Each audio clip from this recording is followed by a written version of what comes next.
জয় মা Manasa house wife Runu daily ব্লগে তোমাদের অনেক অনেক স্বাগত। নমস্কার বন্ধুরা, চলে এসেছি মায়ের পুজোর ভিডিও নিয়ে। তো সকাল সকাল আমিও রেডি হয়ে গেছি আর মেয়েকেও রেডি করে দিয়েছি। আর ও তো পুজো অবধি 3টে ড্রেস সারা হয়ে গেছে। এখানে আমার মামার বোন আলপনা দিচ্ছে আর ওইদিকে মাসি পুজোর থালাগুলো সব রেখে দিচ্ছে। আসলে সবাই অনেক পুজো করতে আসে, তো তাই ওদেরকে টোকেন দেওয়া হয়। তো সকাল সকাল রেডি হয়ে এই টোকেন দেওয়ার কাজে ভাই মাসি যে থাকে সবাই লেগে পড়ে। অনেক থালা থাকে, খুঁজে পাওয়া যায় না। আর এটা হচ্ছে বাইরের ডেকোরেশনটা। পুচকির বাবা আর দাদামণি দুজনে সকাল সকাল মায়ের ভোগ রান্না করতে শুরু করে দিয়েছে।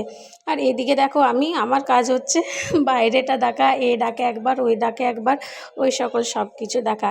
আর এখানে ফটো সেশন চলছে। মাসি মেশো, এটা হচ্ছে মামাতো দিদি আর নতুন জামাইবাবু দুজনে ফটো তুলছে। আর একদিকে তো রান্না বান্না হচ্ছে, এখানে সবাই এখন বসে আছে। এই দেখো মায়ের ভোগ কমপ্লিট। মায়ের ভোগে থাকে পোলাও, আর এটা হচ্ছে একটা নৈবেদ্য। এটা অনেক কিছু দিয়ে থাকে, ফ্রায়েড রাইস, খিচুড়ি, আলু পোস্ত, একটা মিক্স ভেজ পনির, লুচি, নারকেল নাড়ু, পায়েস, এগুলো সব সুজি, এগুলো সব মায়ের ভোগে থাকে। এগুলো সব পুচকির বাবা দাদামণি রান্না করে, আর মা জেঠিমা সবটা ঠিক করে দিচ্ছে। এই দেখো যেগুলো মাকে নিবেদন করা হবে, মায়ের থালাটাও সাজানো হয়ে গেছে। হ্যাঁ, 5 রকমের ভাজা সাজে। আর নৈবেদ্যতে চাল তাল আরও কী থাকে। তো এখানে বাড়ি আনা হয়ে গেছে আর পুজোতেও বসে গেছে।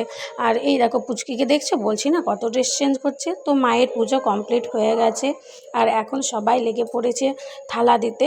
তো যখন মায়ের পুজো কমপ্লিট হয়ে যায় সবাই প্রচণ্ড তাড়াহুড়ো করে থালা নেওয়ার জন্যে। তাই সবাই মিলে একসাথে লেগে পড়েছে থালা দিতে। মামা, দিদি, মাসি, মেসো সবাই মিলে প্রচণ্ড তাড়াহুড়ো করে সবাই। আর অনেক থালা থাকে, টোকেন দেওয়া হয়, থালাতে নাম্বার থাকে আর ওদের কাছে সেই নাম্বার দেওয়া থাকে, সেটা অনুযায়ী খুঁজে নিয়ে ওদেরকে দিয়ে দেওয়া হয়। তাও সবাই তাড়াহুড়ো করে। তো সবাইকে দেওয়ার জন্য পুজোর দিন আলুর দম আর পোলাও করা হয়। পুজো শেষে যারা মাকে দেখতে আসে, দর্শন করতে আসে, সবাইকে সেই ভোগ দেওয়া হয়। আর বাড়িতে তো আলাদা ভোগ থাকেই।